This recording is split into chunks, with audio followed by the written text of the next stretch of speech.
out. And Jersey Girl. Hey everyone, welcome to another episode of No Title Needed. We are coming to you from the beautiful Feinstein's Cabaret at the Hotel Carmichael in Carmel, Indiana, USA. I'm Cynthia Collins. And I'm Scott Osborne. We are your co-hosts. As always. Oh my God, and forever. And today we have a wonderful guest, Mr. Joe Melillo. Hey, Joe. An East Coast boy. Yeah, that's it. We said before, but who's your in-law? You are now who's Love your that. in-law. Yeah, who's your Oh my in-law? gosh, it's such a good tagline. Yeah, thank you very much. Oh my gosh, thanks for being here. Yeah, thanks for inviting me on the show. Oh, Awesome. Of course. Yeah, when it comes to passion, right? You guys are the passion cultivators. Right. The passion. I like that, too. cultivators. I'll keep going. I'm going to put that on my signature on my email.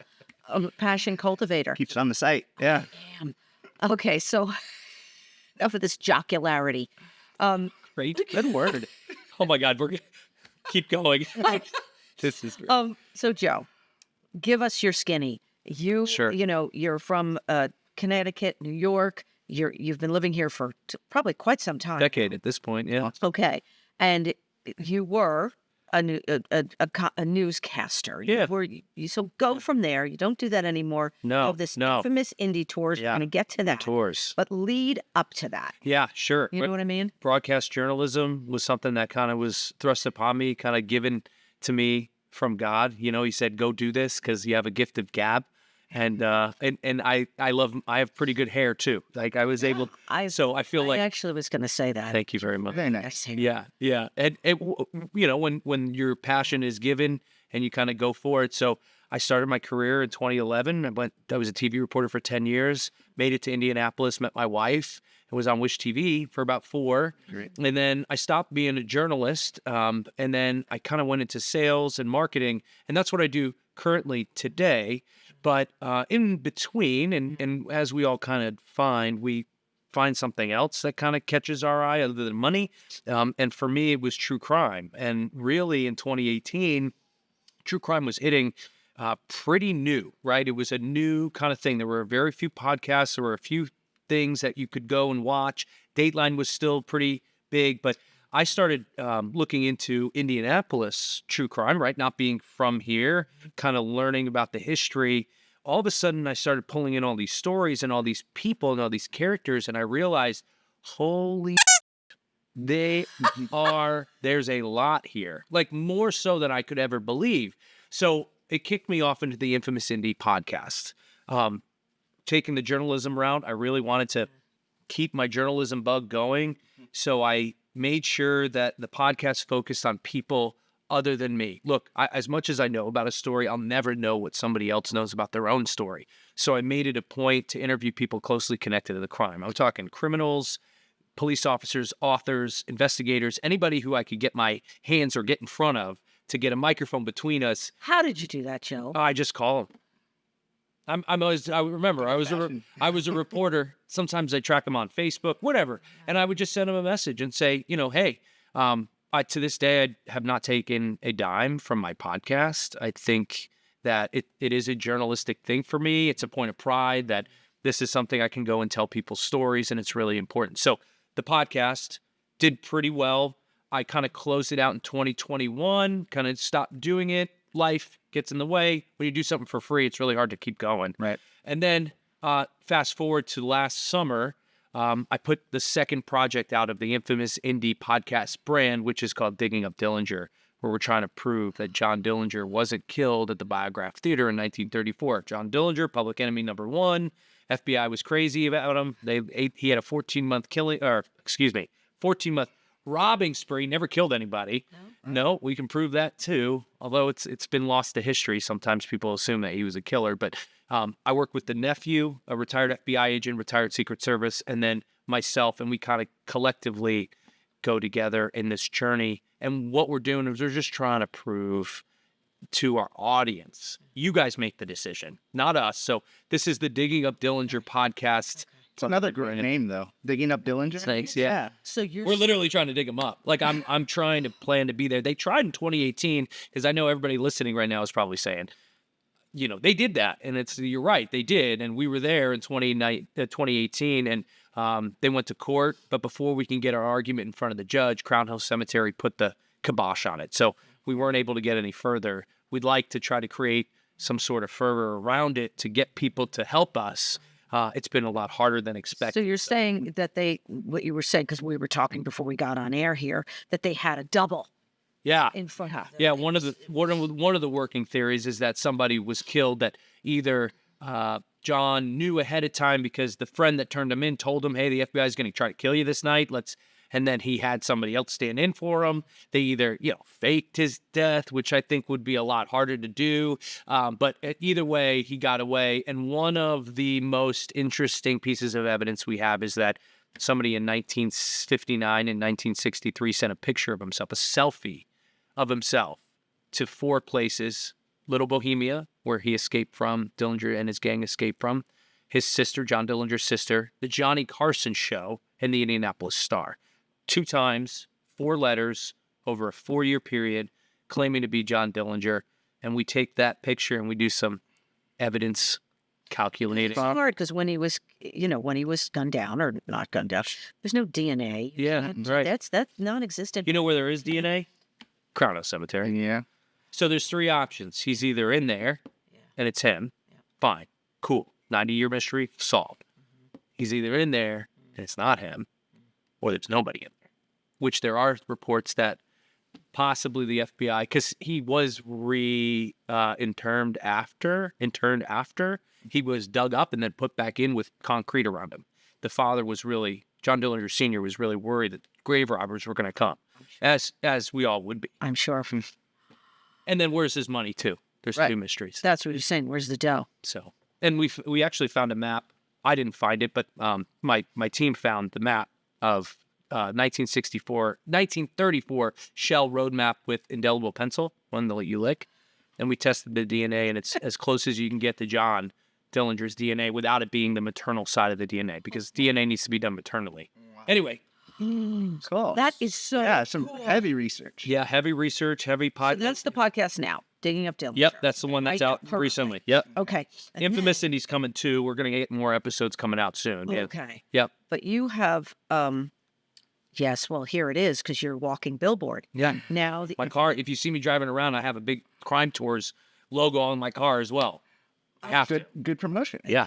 right? He didn't mess around. Yeah. Infamous Indy Tours. Okay, listen, we're gonna take a break right now because we're gonna get to this. I love it. This is a whole other. We don't. Endeavor. Yeah. Thank you. Got We're gonna use Get to our- very big words today. We got to get to our advertisers. They're very important. Okay, All right. Great. we are, and we're going to.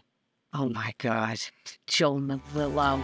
We will be back with him right after this break. Thank you.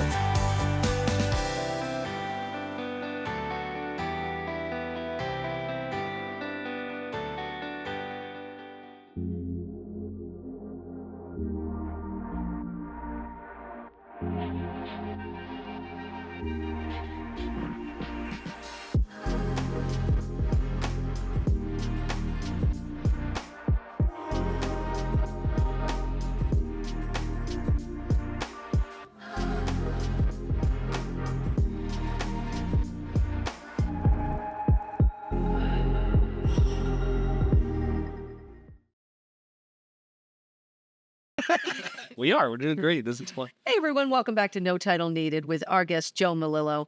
And Joe is a crime expert guru, apparently.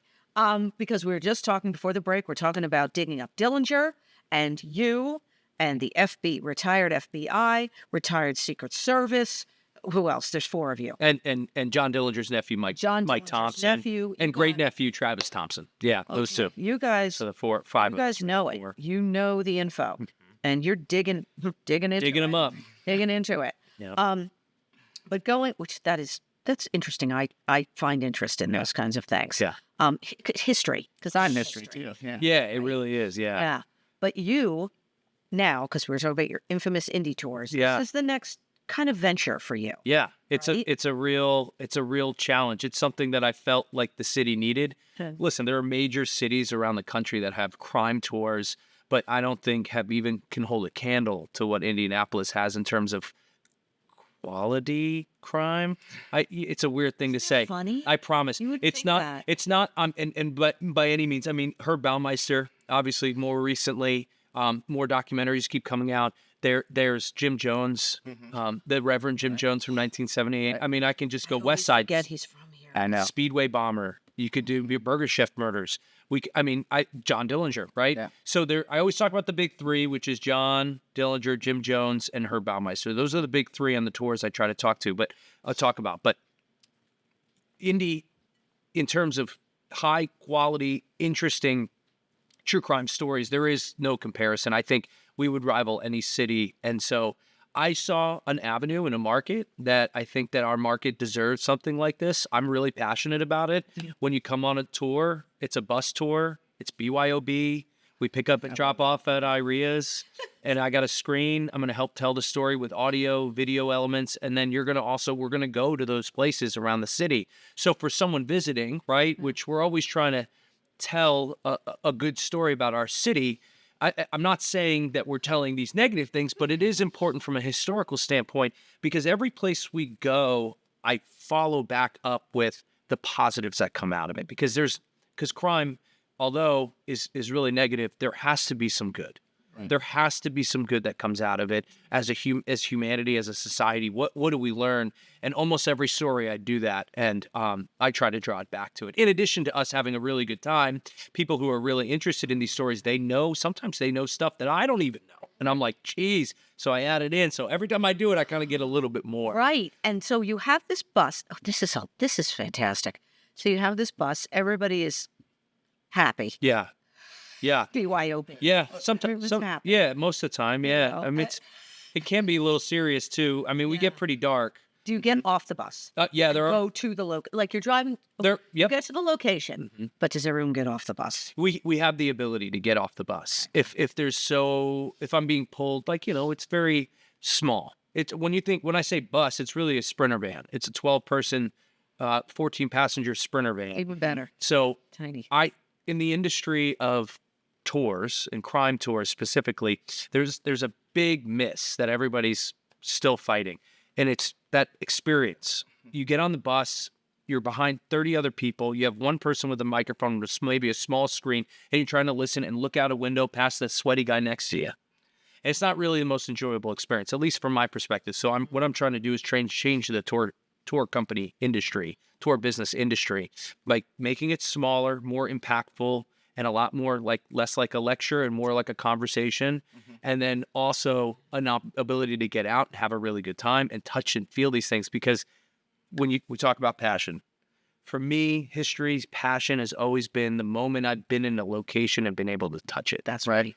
Because when you touch it, it transcends history. It's real. Because I'm here. I'm now. Kind of like the difference between going to a gallery and seeing it online. It's just, it hits you. If you can see Mona Lisa in person, of course. There's an energy. Yeah. There's an energy there. Effervescence, right? Like a community effervescence. There's an energy, and you're right, you feel it. And you feel energy from these things too, these objects, these buildings. Sure. And these places. These places, yeah. I mean, you stand on the place where John Dillinger robbed his first bank, and you're like, this is cool. You can imagine what that day was like. And then you obviously hear the facts about it, and all of a sudden you're transported through time. Yeah. So I'm trying to make history come alive through a tour company, and to change the industry by doing it here. And we really just started. I mean, I'm really a startup. I got me and a buddy of mine and a couple other people backing me. My wife's helping me. And in the end, it's me on the tour currently talking about these true crime facts. And luckily, I know a tremendous amount about our city's true crime history, which helps. But really, I love seeing the faces and hearing new things, because everybody has a story. Everybody has a Dillinger story. Everybody's got a parent or a grandparent that has a story about John Dillinger.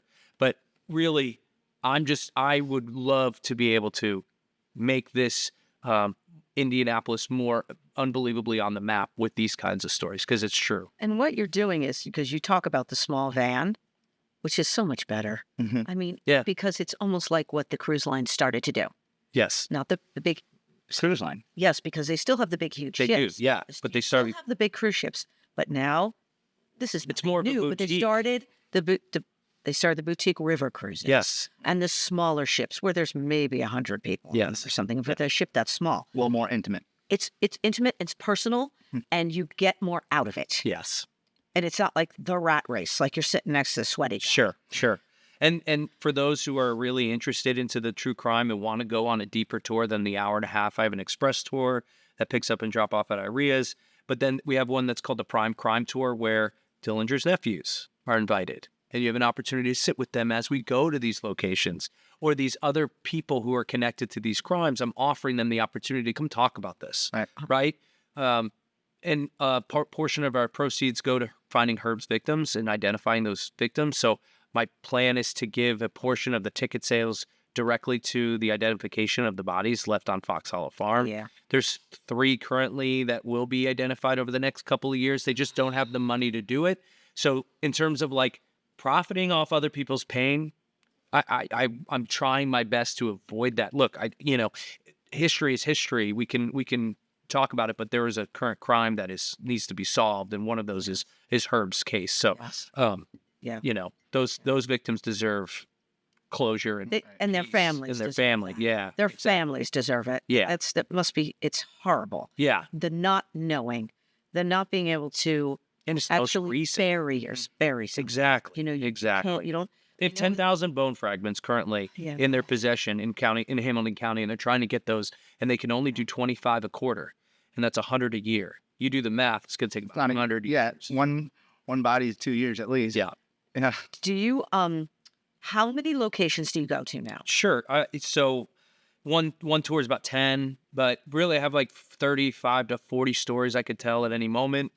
We can go to those locations. And again, if it's like a private bus tour, it's fun because then you guys get to choose where do we want to go? Do we want to go on the west side and hear the stories on the Speedway Bomber? Do we want to go over to the Irvington area and see some of the places like H.H. Holmes, America's first serial killer, his connection to Irvington? Yes. Yeah. A lot of this stuff, right? I'm fascinated by that whole thing.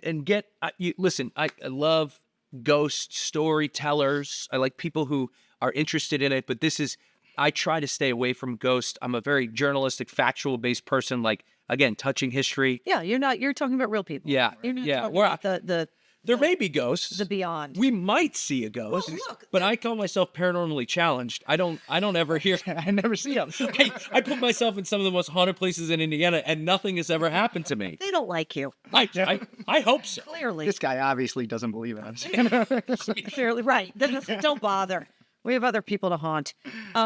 We have to wrap it up, Please. Unfortunately, but real quick, and this, how do people get on these tours? This is going to be put up on the screen. Sure. But, Infamous Indy Tours. yes. Okay. If you just do a Google search of Infamous Indy, you will find everything connected to the brand of Infamous Indy. Okay. And the tours.com. The tickets, we do them about mostly every weekend, but they sell out pretty quick. So we try to get, if you have problems, call me. It's Joe at infamousindytours.com.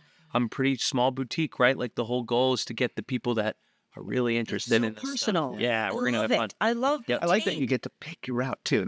Well, not always. Not always. Okay. If it's a private tour, happy to do it. Yeah. But if it's an express tour and you're buying tickets, those are usually I always suggest dinner at Iria's, and they get on the tour. Oh, 6, sure. 8:30, 6 and an 8:30 tour, and then we're doing the haunts and horrors tour coming up, and we pick up at Behringer's on that one. And with Halloween coming up Sounds too. awesome. Thank you. Yeah. So this is great for like a night out too, birthdays, celebrations. I'm sure you do all Bachelorette that. parties. Well, All that. 80% women love true crime. I mean, Oh, it's a very Yes. women-driven industry. So Right. Thank you. yeah, thank you. Awesome. Appreciate you being here. Thanks. Right. Yeah, Very absolutely. interesting. Thank you. And I wish you the best with this Infamous Indy Tours because I think it's really Please come. fabulous. Yeah. Please come. I really think I would schedule a day. enjoy it. Sure. Yeah. Yep. And Yeah, it's sold, right? You really twisted her arm there. Yeah. he's hitting me with his elbow like he always does. Thank you. Thank you for joining us for another episode of No Title Needed. Coming over to Feinstein, see a cabaret. There's wonderful entertainment here, wide variety. It's a beautiful venue. And like we say, we love the mixologists here. And the food is great. And it's just a lovely night out. So thank you so much. I am Cynthia Collins. And I'm Scott Osborne. Oh my gosh. And we are your co-hosts. And thank you again for joining us. And we'll see you next week. Have a good one.